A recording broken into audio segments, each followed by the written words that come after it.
Hi guys, welcome to the Life's Worth Living podcast. I'm your host, John Gossett, and thanks for coming back for another week, another episode. We'd like to give a big shout out to our sponsor, GTM Builders. They are Tooele County's premier home builder. If you're in the market and looking at building a new home, reach out to GTM Builders. Visit their website at gtmbuilders.com or visit one of their model homes here in the Valley. Tonight's episode is brought to you by A. Warner Homes Real Estate. They've got a special for you. If you're a veteran or a first responder, they will pay for your appraisal and your home inspection. So mention that you saw this ad when you give them a call. Reach out to A. Warner Homes Real Estate at 801-867-5078. So I'm really excited about tonight's episode. Tonight's episode is one that I've been thinking about for quite a while, thinking that it was something, I guess you would say unique as far as suicide prevention goes. And it's probably one of my favorite people on the planet. It's my nephew, Mike, and Mike Pearson. And we're going to talk a little bit about his story and his unique story that probably will be one like you've never heard before, that involved a gambling addiction. And so, thanks for coming. Thanks for having me. You didn't see all the bloopers. We messed up. I say we because there's a mouse in my pocket, but it was me. I messed up about 7 times doing the intro. But, Mike, take us back and tell us a little bit about your journey, your story. I can't even think of how many years ago it was back when it all kind of began with gambling addiction. So probably clear back to when I was 18, going to the Indian reservations and gambling, going to car shows and gambling there, and it kind of progressively, just the feeling of excitement of doing it just amplified throughout the years. So back, you were married. Mm-hmm. You had a little girl, mm-hmm. and I can't even think of how old she was when all this happened. She was 1. 1 year old, and you kind of got in a little bit deep on the gambling, and it got to a point where, for your own safety, you needed to get out of town for a little bit. Correct. And so, tell us about that, kind of what led to that. So, I kind of, as you gamble, you kind of rob Peter to pay Paul, and at the time you don't really think that you're hurting anyone because, it's you're in your zone, your addiction, and so I think at that time it was, it was a big debt at the time, but seemed very small now at this time. Was basically $14,000, and I ended up having to leave town in the middle of the night with pretty much 3 pairs of clothes and a few sandwiches that my mom packed me. And at that time, your wife at the time stayed behind. She did. With your daughter. Mm-hmm. And you left the state. Mm-hmm. And how long did you end up having to be gone before you came back? I think I was gone almost a year, probably about 10 months. I left her about 10 months. And at that time period, I know that we tried to get some of the people taken care of and tried to get them mm-hmm. off your back. And I remember finally I had enough money I could take my kids to Disneyland, and we came down and saw you at Disneyland. And I remember being sick to my stomach because you were so skinny and it was a bad spot for you. And I know it was hard to leave your daughter. Yeah. And I remember when you finally told me you were coming home, I remember you told me not to tell anybody, and so I didn't. I kind of kept it between you and me. Even my own wife didn't know that you were back in town, and I remember saying, you got everything you need? Yeah, I'm okay. And I remember you were picking up your daughter so you could have time with her, and I remember you not having enough money to get yourself something to eat, and so you were buying her a kid's meal. And I remember that you would hang out in the university mall at the tree house and just let her play because it was free. Yep. And it gave you a chance to hang out with her and see her. And I remember being impressed, thinking, how cool is that? That it didn't matter. The dollar didn't matter one bit as long as you got to be with your daughter. And you were risking a lot to come home at the time that you did. Yeah. And I remember, I think I came down to meet you at some point in time at the mall. Mm-hmm. And I think I had Tracy with me or something, and she didn't even know that you were back in town or anything. But how hard was that to be gone for that year? Oh, it was really hard, At the time, you don't have, where you can see each other on your phones with your FaceTime or anything like that, making short calls to, a 2-year-old. But it makes it rough. I mean, even in that time, flying into Utah in the middle of the night, and then seeing my daughter for,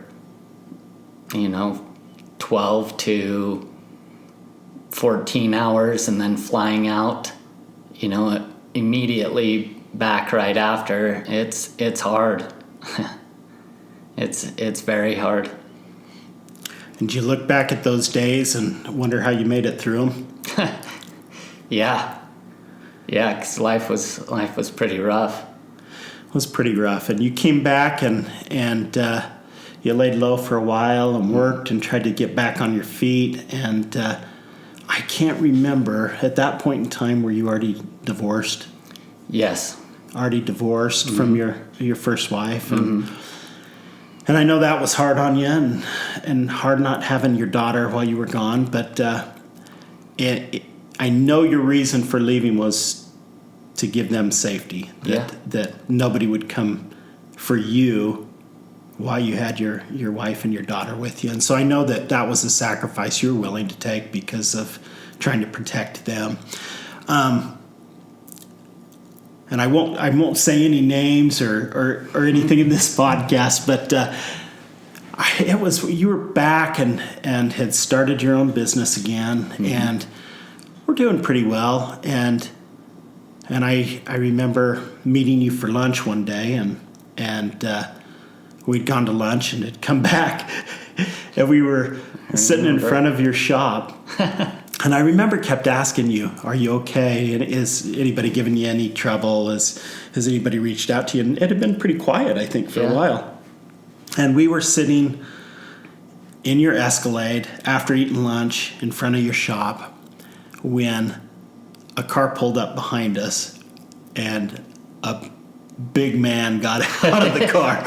Very big. Very big man. And I remember saying, Mike, somebody's behind us. And I remember you fumbling to grab a taser to make sure that you had something in your hand. You remember that? Yeah. And he came to my door. and I was a little bit nervous, wondering, who is this guy and what does he want? And I remember getting out of the car and him saying, are you Mikey? And I said, no. And there was some point in that exchange where you had kind of come around the backside of the vehicle to make sure that I was okay. And I remember him turning around and seeing you, and he recognized you because you had treated him well years before that. Yeah. And he says, Mikey, I didn't know it was you that I was coming for. And one of those people that you had owed money to had sent him to take care of you, collect. And, you look back on things like that now and you think, That's like a lifetime ago. Yeah. Things have changed a little bit since then. But I remember you wanted to come back. You wanted to get your life back. Mm-hmm. And you wanted to put everything behind you and kind of move forward. And, you know, I know there's 100 stories like that. And mm-hmm. we were a lot younger back then. and you came back. You ended up falling in love with somebody, mm-hmm. and you got married, mm-hmm. and you had a son. Mm-hmm. Tell me how that changed your life. It changed dramatically. You know, it's my wife is at times when I say how bossy she is, you know, she's the one that keeps me grounded and level-headed. You know, it was hard to have our son. We did in vitro lots and lots of times to have him, and at the time I honestly didn't think, you know, that we would be able to have another child. I just thought, you know, I had my daughter and that's how it was, and you know, one thing, there's more miracles than people having babies, and it didn't work out for us, and then after try, he was able to come. It was a miracle. Oh yeah. And now you got a little mini you running around. Yeah, he is just like me. He is just like you, and you got a good wife, and she does keep you in line, and yeah. She keeps you right where you need to be and keeps you focused on things. And so, you know, you kind of think back to the gambling, and I think one of the perceptions that most people have is gamblers must be, you know, you watch any movie that has any gambling in it, and you've got the guy that's pounding drinks and he's smoking and they're doing drugs. Yeah. For you, that wasn't the case. No. You were never interested in any of the other stuff. No, I could not get the high without a big bet, you know, and a lot of people claim, well, you can't be high when you're gambling, but, you know, you have all the dopamine and the adrenaline just pounding through your head. A lot of times, you know, I always tell people there's no difference from me from a meth addict, you know, because there's no greater high, what I thought at the time, than gambling. And so, how long do you think it was into your marriage, your second marriage, that it kind of started to pick back up again? Probably went into probably 6 years, 5-6 years. You know, you would do small stuff, you know, flip a coin or whatever, and the only difference was my flipping of coins was for substantial amounts. So it kind of progressively went back in and gave me that feeling again. And a lot of that was just innocent and having fun at the shop and yeah. Like I said, at times the weird thing was when I didn't need the money, it always came. You know, it was always there. I always won. It was when I did need it that you just felt like you had the worst luck in the world. Like you could not get greater luck of bad luck. Yeah. So you're married, you've got a son, you're building a business that's successful. Mm-hmm. It seems like everything's happening right. Yeah, things were going great. Things were going good, and I think you, like me, have always been a big dreamer. Yeah. and you get these ideas of things that would be amazing, Nice to have. nice to have things, and it started to go south. Mm-hmm. And tell me kind of how that started to go. I started playing home games, which were a lot more intense than a casino. Home games that, people would lose substantial amounts, and just amounts that you couldn't recover. I mean, to play on a table of poker that you thought was a friendly game, and to see, 100 or 200,000 in cash on the table, it makes all your dreams come true.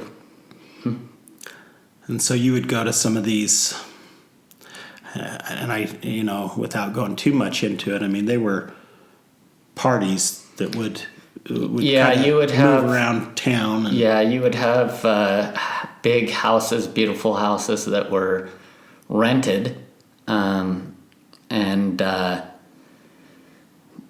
they were just filled with all the food you could eat, all the liquor you could drink, and poker tables, and an unlimited supply of people. I mean, I would get there, and I mean, they were 24 hours a day, just like a casino. I would get there and not want to wait and offer people $500 for their seat just so that I could sit there and play. And so you started doing that, and you had sometimes you were winning, sometimes you were losing. Yeah, the very first home game I went with a good friend, and he said, "Have you ever played high stakes?" And I said, "Well, I've gambled big money before." And he goes, "Well, these games you need to have at least 10 to 50,000 in cash with you at all times." And I sat down, in my first 13 minutes, I made $10,400. I remember going to the bathroom and being like, "Oh my gosh, this is awesome. It's never made that much so quick." And that just grabs you and just pulls you in. Yeah. And so then I think that kind of builds your confidence, and then you start upping your game a little bit, and upping it to where you look back at the last time you played and it was, less money than you're willing to gamble for this time. And I mean, you were still doing runs out to Wendover, just across the state line in Nevada. And yeah, I would go out there at usually between 3 and 4 o'clock in the morning. I didn't like to play blackjack or craps or roulette. I didn't like to play when there were a lot of people. I liked to be the only one on the table. And, that way also you don't have people that see you knowing how much you win or how much you lose. Yeah. And so that progressed, and I mean, you were doing that for a while, I would think. Still holding your business down, still going to work every day, and you were picking up some really good contracts at work, and again, life looked like it was going great.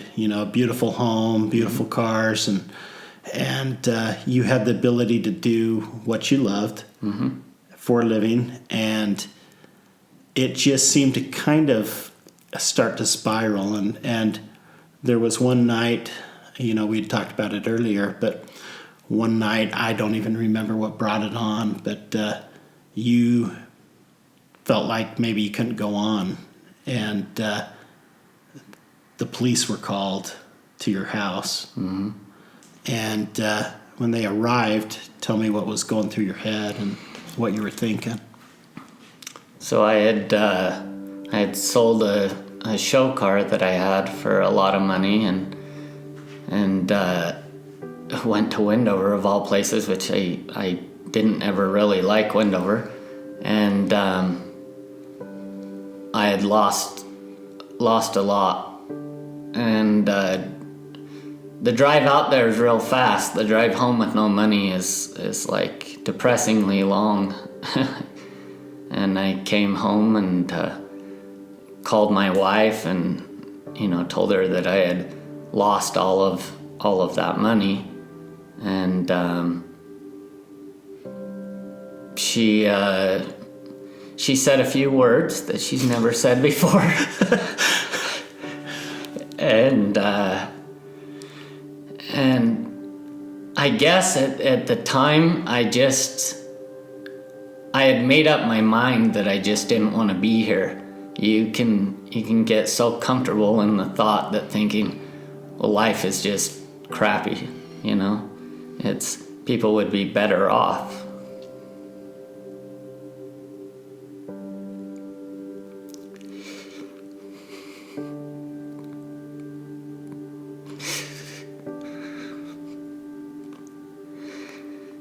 You go through your head and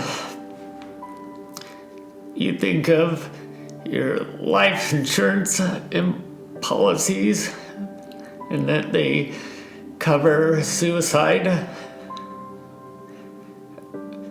I mean, I had thought, I knew hundreds of times how I was even gonna do it. And I was fine. I mean, I was even fine at the time leaving my kids. I just said, this is better.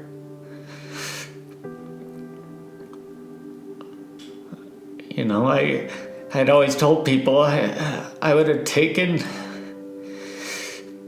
any addiction over gambling. Anything other than beating your wife or touching kids. I'd have taken a meth addict, I'd have taken anything. Highest suicide rate of any addiction in the world is gambling. Because when the money's gone, there's nowhere to go. So that night the police were called to the house. Yeah.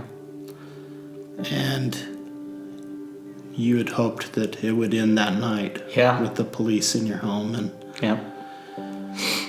And lucky for your wife and your kids and for all of us, you're still here. Yeah.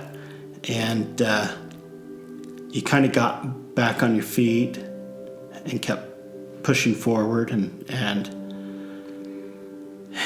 I think losing the money from that car was a big turning point. Yeah. When it really started to spiral, because the way I think your mind worked was, well, now I've got to get it back. And so the harder you'd work to get it back, you were either going to win big or you were going to lose big. Yeah. It's the famous words of a gambler, I can get it all back. And these places aren't built on winners. No. You think they remodel them every month because they're losing money. You're clearly mistaken. And so at that point in time, your wife recognized that there was an issue. Mm-hmm. And what did she say? I mean, I started going to Gamblers Anonymous. It's almost like in my head I thought I had a second chance at life, because I thought that the police would just do it for me. I had it so well planned. And with a lot of restraint on them, they didn't.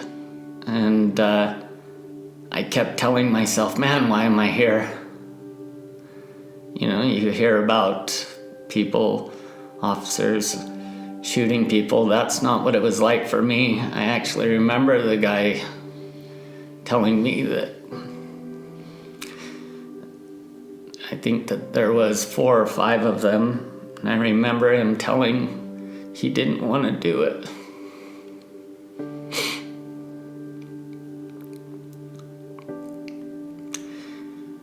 says, we don't want to kill you. And you're sitting there, and the anticipation, my veins were popping out. You just tunnel vision, you're kind of just wondering when it's going to happen, if you're going to feel it. You know, and for one reason or another, they didn't. You still remember that night like it was yesterday. Yeah. Yeah, my wife was screaming and jumping in front of him, telling him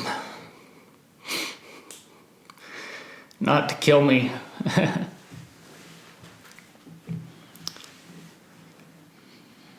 we talked about what a hard job that would be. Absolutely. And I don't think the police get enough credit for the things that they do right. No. No one is in their shoes, you know. If I was in their shoes, person holding a loaded gun, I would go home at night, you know, see my family. And yeah, extremely tough job. You know, I've had people ask me that over the years. Well, what if they would have put you in a wheelchair and this and this? You know what? You're not in their shoes. You know, they have kids, they have families, they have a wife. You know, they have to go home at night too. And getting a call that somebody has a loaded gun, you know, I had made up my mind that was the easiest solution. I didn't want to hurt them. I just wanted them to hurt me. So the next day, I can't remember, were you taken to the hospital that night? That night, they That's what I thought. took me to a hospital, and you know, you don't know how it's going. You're handcuffed, getting into an ambulance. Had all my neighbors outside, and I remember telling the officers, do I have to be in handcuffs? You know, I don't want people to think that I beat my wife or anything. I'm a gambler. You know, and they take you to this room that is exactly like you see in a movie, and it's padded walls, padded floor. There's just nothing in there, and they strip you down to nothing. I actually remember they wouldn't even let me have my chapstick. I said, you can have everything else, I just need my chapstick. And they wouldn't do that. And they came in and they had some doctors or shrinks or whatever, I guess, evaluate me on things. And my wife was in there, and my mom and dad were in town for Christmas, because I had sent the message to my mom and dad and my daughter that I had made up my mind this is how I was gonna do it. And you know, they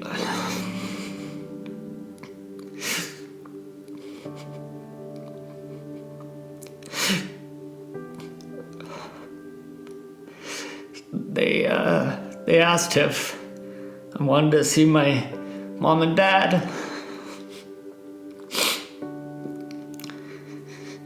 And I said, well, I'll see my mom. I don't want to see my dad. Because I was embarrassed.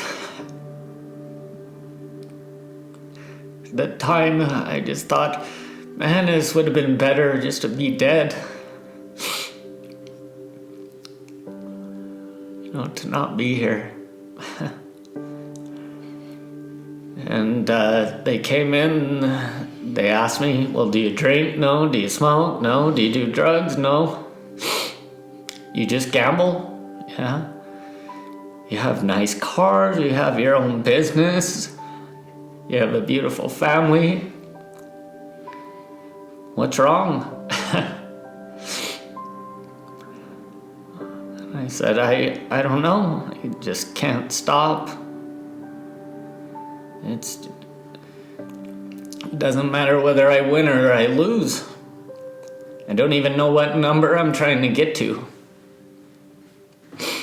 I just want to play.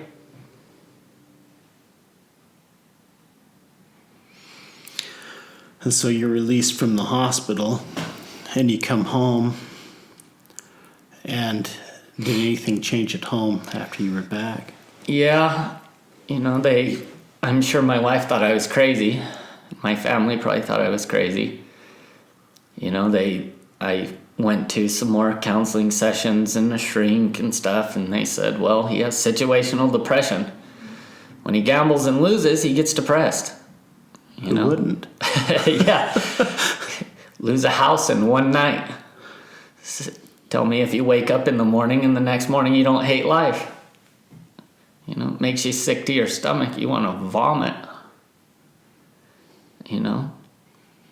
But yet you'd still get that urge to try to win it back. Yeah. Go back and win it back.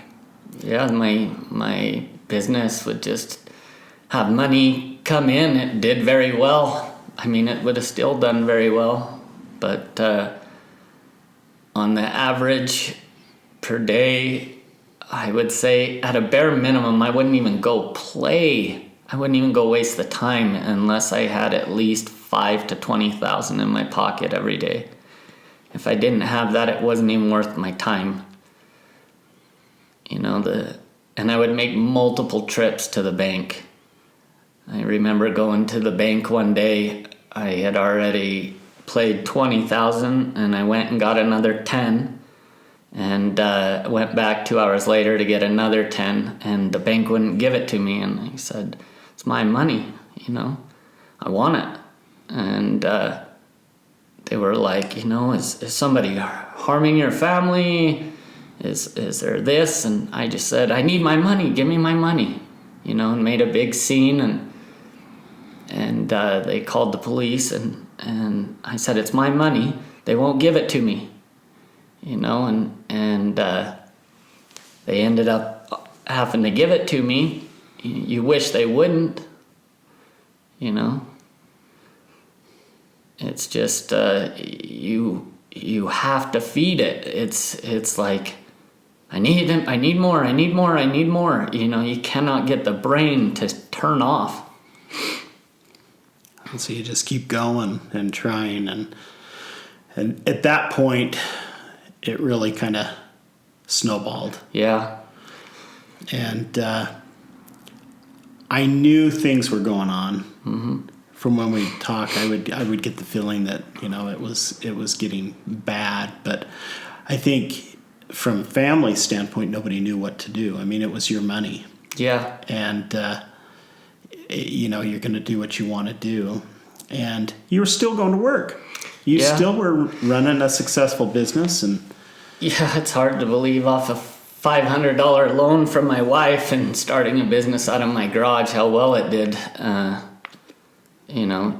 Starting in the garage and getting to a beautiful building and having employees, just how much money would just roll in every day. And you were at the top of your game, so people came to you because of your reputation, and they knew that you could.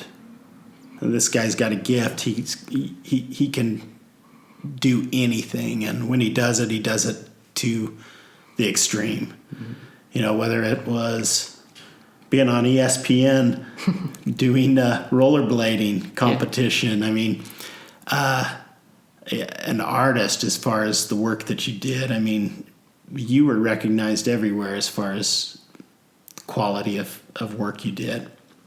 And so it got you those big contracts and the big money coming in, and really, it's a gift, because you knock it out of the park when you knock it out of the park. Yeah. But in that time period that people are seeing all this amazing stuff, it's starting to snowball, and the debts are starting to add up, and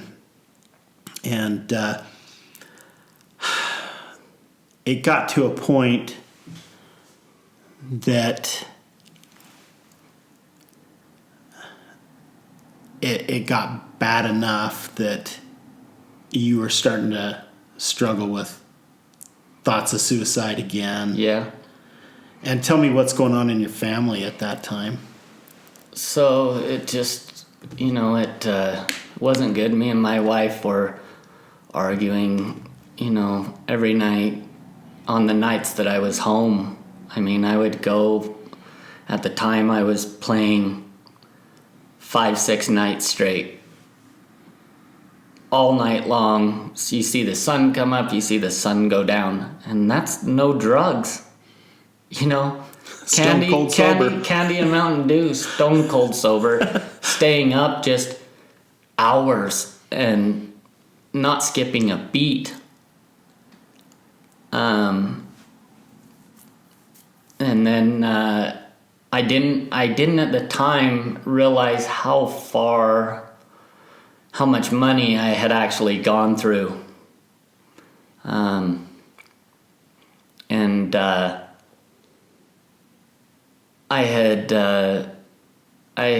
had got myself in a predicament on a loan from somebody that I had never even met. I'd never even seen the person, and he was in another country. But because of the fact that people knew who I was and what I did, I mean, it wasn't really uncommon for somebody to send me $50,000 or $25,000, as far up as 100 at times. And the world came crashing down. I had said that if I could win with this last $45,000, I just needed to go to Windover. I just needed to win, and I had talked my wife into going one more time.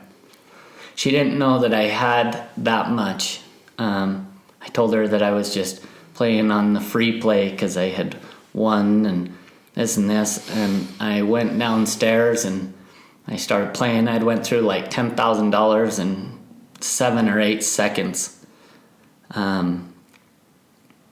While she was in the hotel room. Yeah, she was upstairs with my son. Walking down the hall, when I left them, and I said I'd be back in a few hours, I'm not necessarily the most religious person all the time, but I said, God, if I lose this and you can't get me out of this, I'm prepared to leave. So I need to win. One way or another, I need this to work out tonight. And it was a Saturday night, and it was packed. And I kept losing, and I thought my one no-no was always don't drink, because it plays with the head. It makes you make decisions that you normally wouldn't make. And so I got on a blackjack table. I took the entire table. I took every hand. I didn't let anybody sit down. I played all of the spots on the table. And I started drinking. And I'm not a big guy. It didn't take long to start to feel a little different, and things were going easy, and you weren't paying attention that you were losing. And one of the pit bosses from Windover actually pulled me to the side and said, hang on, we'll keep the table for you, come with me. And he said, Mike, I've seen your store, I've seen your cars, you have a beautiful house, you have a beautiful wife,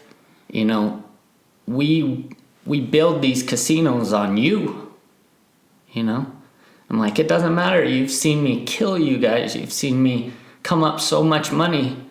I said, I'm not playing small hands. I'm playing big hands. I'm going to win.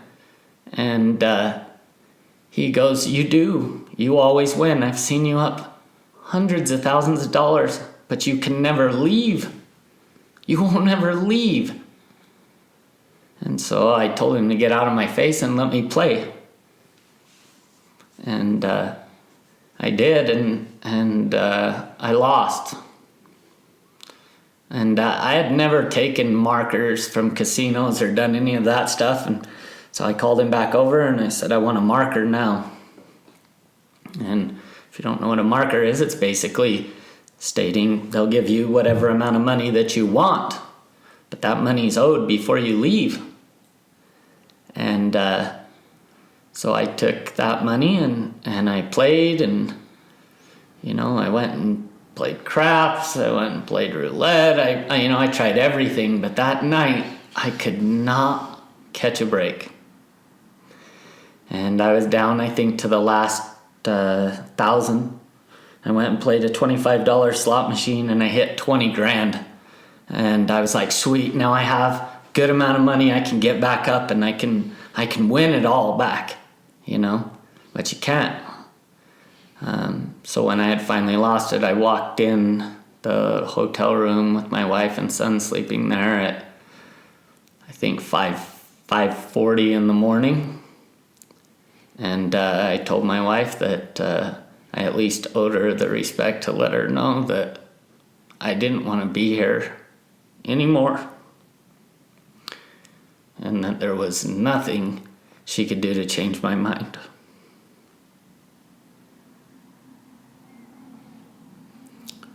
How did she take that news? Oh, she was devastated. We were driving home with my son in the back seat. And she was talking or something. I guess I just didn't pay attention. I just kind of was looking off into the distance of the salt flats. And I was just like, I'm just ready to go. God hates me.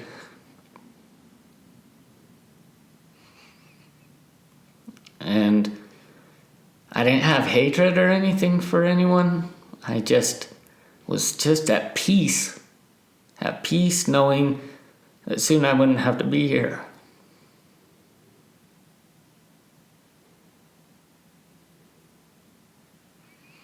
So I don't think I talked a word the whole way. I think my wife called you. She called me from the hotel room. And she said, I need you. We're in trouble. And he's lost all this money. And I said to her, we'll take the exit in Tooele and just come to my house. I remember it was a Sunday morning. And I said, just come to my house and we'll figure it out. And she texted me as you were driving. And I kept thinking, how is she texting me? And you don't know that she's texting me, but you were kind of in the zone, I guess. And, yeah. And I remember thinking, gosh, they got to be here pretty quick. They've got to be pulling up any minute. And I got this frantic text that you had started to take the exit and then pulled back on the highway and you were doing over 100 miles an hour. And you said you weren't going to come. So I didn't want you to talk me out of it. I'm a good salesman. Yeah. And so I remember telling Tracy that to get in the car and that we needed to get to your house in Riverton. And so I remember getting in the car. I remember knowing that I had to get there quick, and I remember seeing 100, 110 miles an hour trying to get there, and I knew you were driving fast, and I tried to come up with a game plan with my wife as we were driving of how we were going to handle it. And I knew in my heart this time that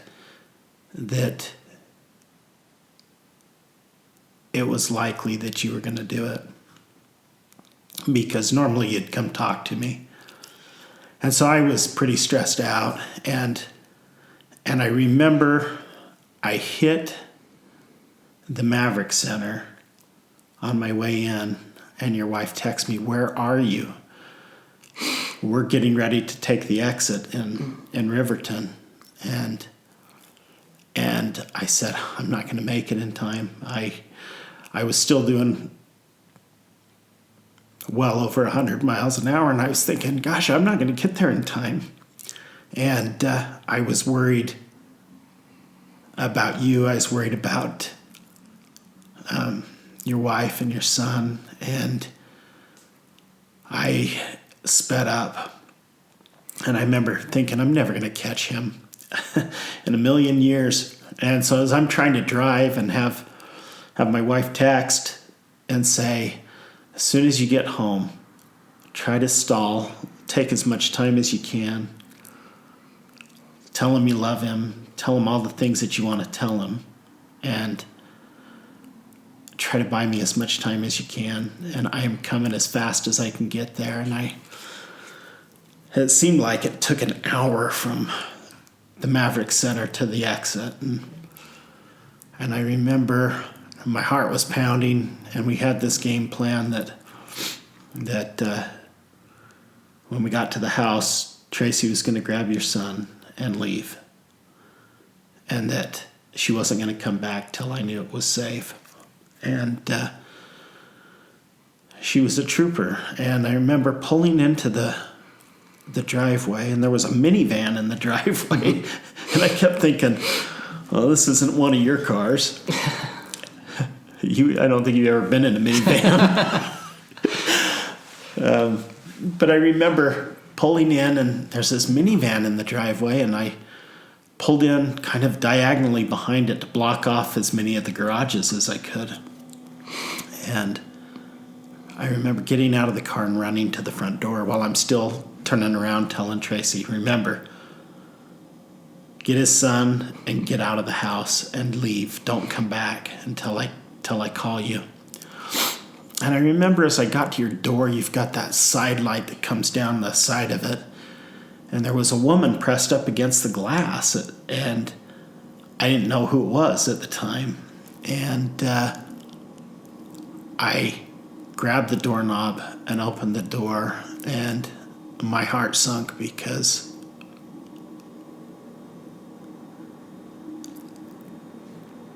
you and I are pretty close. You're like my little brother. And as I opened that door, there's this little lady with eyes probably the size of silver dollars. And I remember she looked at me, and this is how we met. Yep. She looked at me and she said, this is not good. It's not good. When I got past meeting her eyes, she was holding one of your arms, and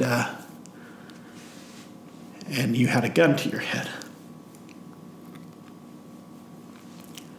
And on your other arm was your wife holding that other arm, and your little boy at the end of the entryway watching all of this happen.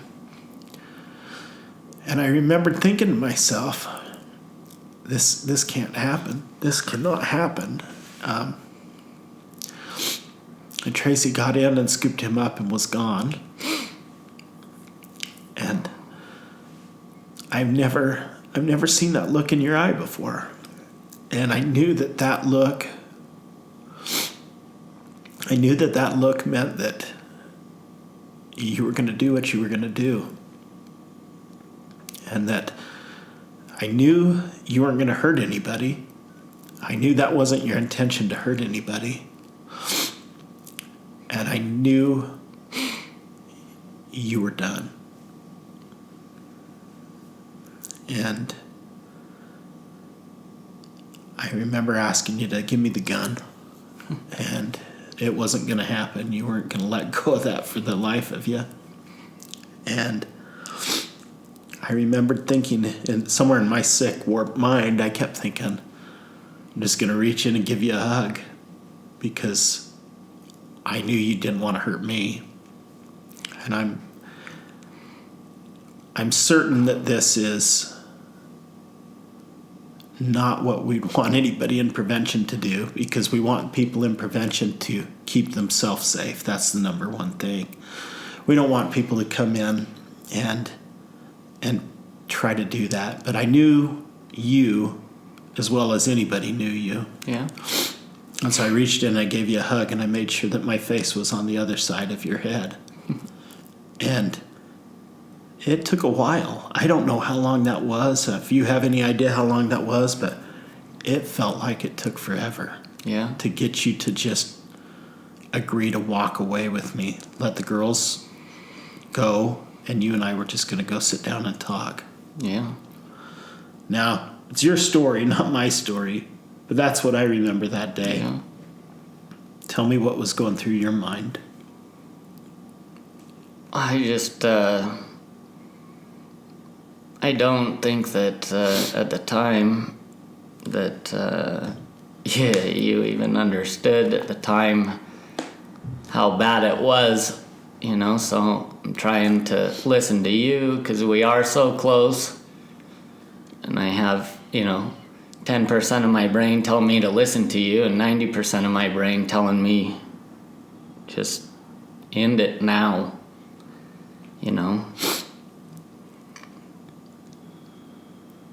But, you have a neighbor lady there, all of about 110 pounds, wrestling with me. I didn't want to hurt her either. Yeah. You I don't even know if I'd want to be in that position to go in and if the tables were turned. If I would be even that strong enough to go help somebody who's got a loaded gun ready to go, because there's lots of people that I think there's lots of people that you think that you want to leave here, but you're like, well, it's a good thought, but being 100% comfortable with it, like being at peace with it, it was completely different. And so I let everybody say their piece. Me and you went upstairs and talked, and I didn't even realize how bad it was. You didn't. I remember sitting up there on the edge of your bed, and I said, we can fix this. Mm-hmm. And you... I think we got to almost $500,000. You said, we can fix it. I said, we can fix it. And you said, you don't have any idea. You don't have any idea. You can't fix this. And I know you were concerned. And I said, well, how much do you think you owe? Math is not his strong point. No, I'm teasing. But I remember you saying, I think it's a little over 100,000. Yeah. And I said, okay, you and I are going to go downstairs and sit at the kitchen table. We're going to make a list of the people you owe the money, and we're going to prioritize who are the people that we need to pay back first. And we're going to just write it down. And I remember thinking, okay, it's about $100,000. And I remember you said, I can't. She's going to leave me. There's no way she's going to stick with me for one more of these. And I can't tell her. And I says, well, don't tell her. Tell me. If she overhears it, she overhears it. But let's get it figured out, because we can fix this. And I knew in my mind we could fix it. I didn't know how we were going to fix it. I wasn't going to tell you that. But I knew that there was a way we could get through it. And as we sat at that kitchen table, we weren't in it very long, and we were past that 110,000 or whatever that we thought it was, and those numbers kept growing and growing and growing, and I remember thinking, holy crap. I don't know. And I remember, I think I said to you at one point in time, you wanted a Lamborghini. Yeah. You could buy a Lamborghini with the amount of money that you lost. Yeah. And I was having a hard time making sense of it, because... Could have had a Lamborghini and a totally paid off house. Yeah, you could have. And I remember as we sat there, and I could see the look in your wife's eyes as she was watching those numbers go up. And I know she was heartbroken. And I'll tell you what, she's a good girl. Yeah. She's a good girl. She's amazing. And she stuck it out with you. Crazy woman. She's nuts. Yeah, that is just crazy. But she stuck it out with you, and we got you through it. As far as not saying we got you through it, but we got through the day. Yeah. And I know that once we were through that day, the rest would come in time. We'd be able to make it through. And it involved a change in your life completely. Yep. It involved closing your business, walking away from all of that, and basically starting from scratch. On the pavement of the ground. And I remember you saying, well, I know cars. That's all I know. Yeah.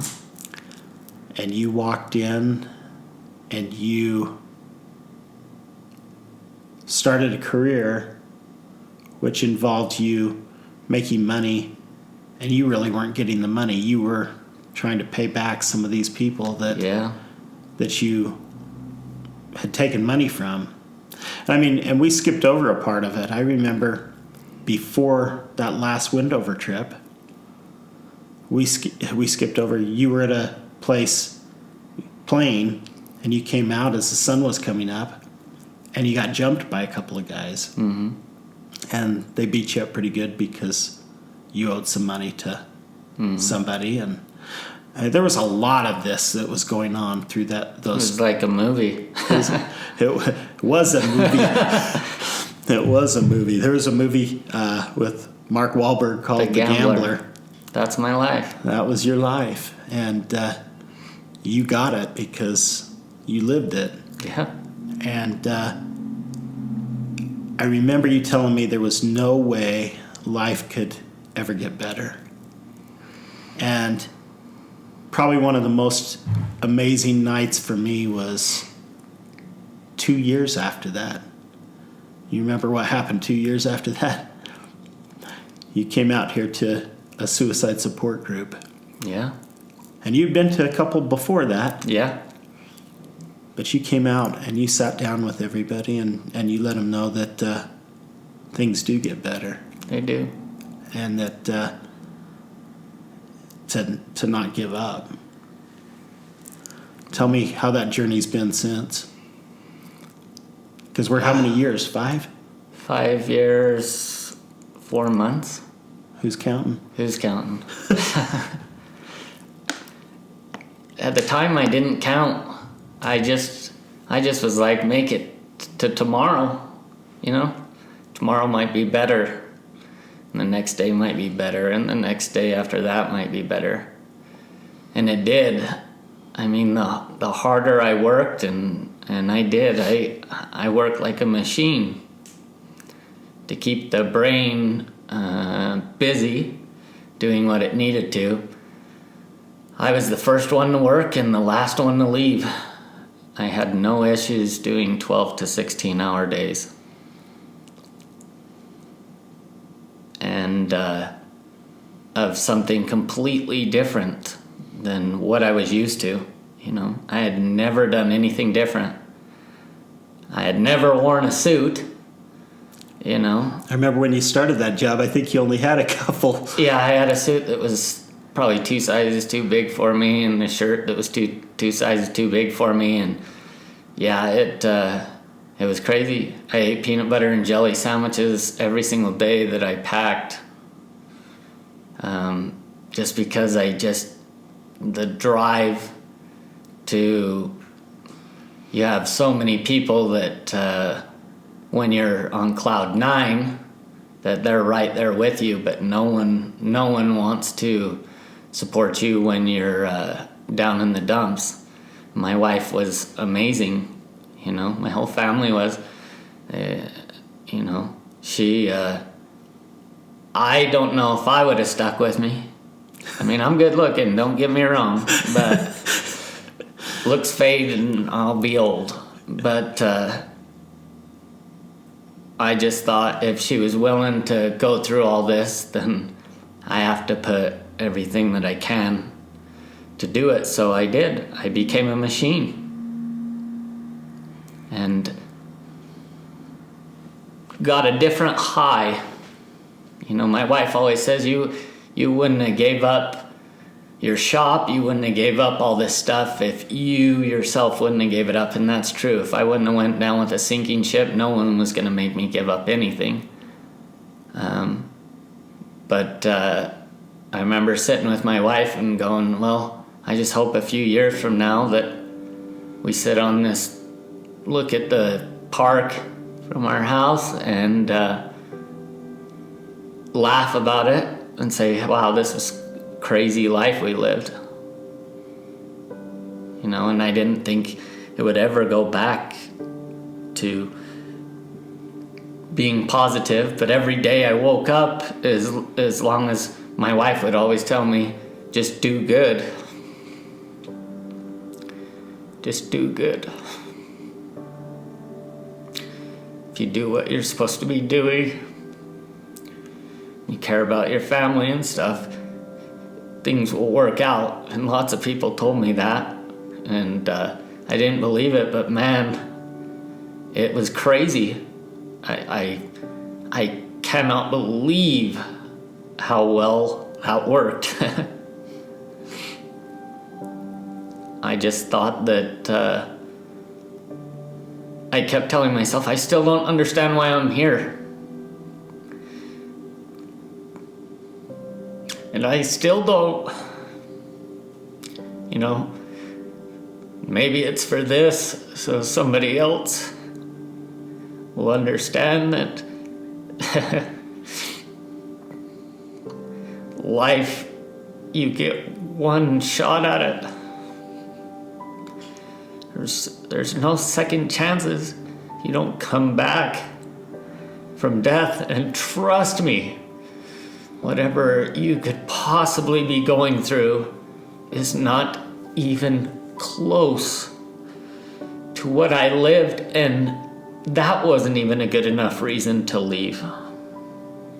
My reasoning wasn't even good enough because it's not your choice to make. You affect other people. I affect my son, I affect my daughter, I affect my family, I affect my wife.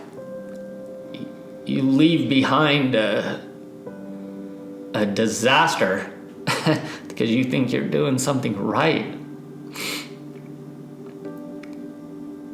And it's not. If you just woke up every day, and you don't have to necessarily have a positive attitude, but at least get out there and try. You know, you never know till you try. I didn't think I'd ever get out of the debt. And it wasn't easy. I mean, to be quite honest, it was hell. Didn't matter how much money I made. You owed more than that, you know? I think that was the hardest part, is the fact that I had a high from working, but then I was like, oh yeah, you don't get any of that. But I just kept trying.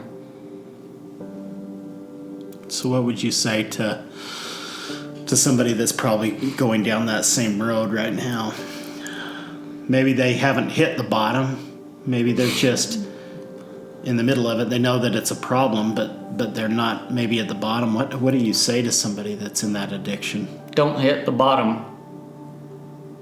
Like my wife says, I hit the basement, and then there was another basement in that, and then there was a cellar in that. And I hit all of them. There's no reason in life to go through all of that. You know? Change your life. Do something different. I mean, to think of myself as a tatted up person with tattoos all over and always wore a tank top and a bandana, to wearing a 3-piece suit every day. Of course, it wasn't my dream, you know? It still isn't my dream. But it's better than not being here, you know? If you change your friends, you change everything that you do to more positiveness, you know? worry about your family. I used to be so consumed by myself, you know. Everything that I did was for me and what I could have. And I'm not saying that I'm the most wonderful husband in the world, because my wife would beg to differ. That's just why we didn't let her come tonight, no. But when you start worrying about everybody else because they worried about you, you know, regardless whatever belief somebody is, you have no idea what's on the other side of that door. No idea. There's no guarantee it's positive. And I think everybody has it in their head that there's some wonderful place on the other side. How do you know that? You don't know that there's anything wonderful. It could be over from then. Maybe it's not. Maybe it is wonderful. But you're going to have plenty of time to get there. On your own. With a long life.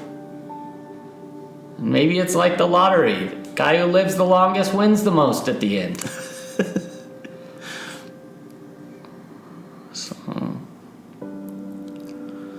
So is your life better today than it was 5.5 years ago? Oh, absolutely. It's been an incredible ride.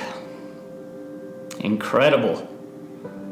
Like I said, my bosses are amazing. My work is amazing. You know, I never hid anything from them. I was always straightforward with it, you know, and they just said, keep doing what you do. Keep being a machine. Keep doing what you do, you know. I would have never believed that I could get to where I'm at today, which is $500,000 better than when I thought it was good back then. I mean, not just the money side, just the positiveness in life, and not waking up every day being depressed to wake up, you know, just being mopey and not wanting to be there, you know. Life is incredible, you know. I see my son, I see my daughter, I see my wife, you know, all the things that I would have missed out on, you know. There'll be a time for me to go, but it isn't any time soon. That's for sure.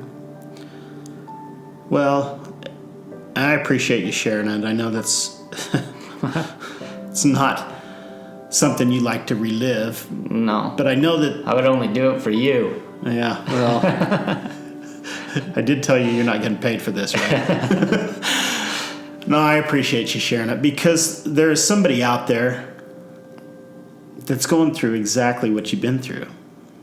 You know, might not be to that extreme. It might be worse. I don't know. But there's somebody out there that needs to know that things can get better, because there's so many people out there that think that they're at the bottom and that it's the worst it's ever going to be, and that there's no way to recover from it. And they end up taking their life. And I've seen it happen over and over again. But that was one thing when we started the podcast that I wanted it to be, is this positive success stories, telling people that you can get through it, and you can do amazing things, and you can recover, and you can live the life that you always wanted, as long as you don't give up. If you do give up, then you're pretty much guaranteeing that it's not going to get better. So I do appreciate you coming. I won't ever ask you to do it again. But I love you. And I just want, if you're listening to this podcast and you're in a bad spot and you feel like it's the worst it's ever been, and that you're not going to be able to get through it, reach out and talk to somebody that you can trust. Tell them where you're at. Tell them what your worries are. Tell them exactly where you're at this moment. If you don't have that somebody in your life, please reach out and call the Lifeline at 1-800-273-8255. I appreciate you guys being here.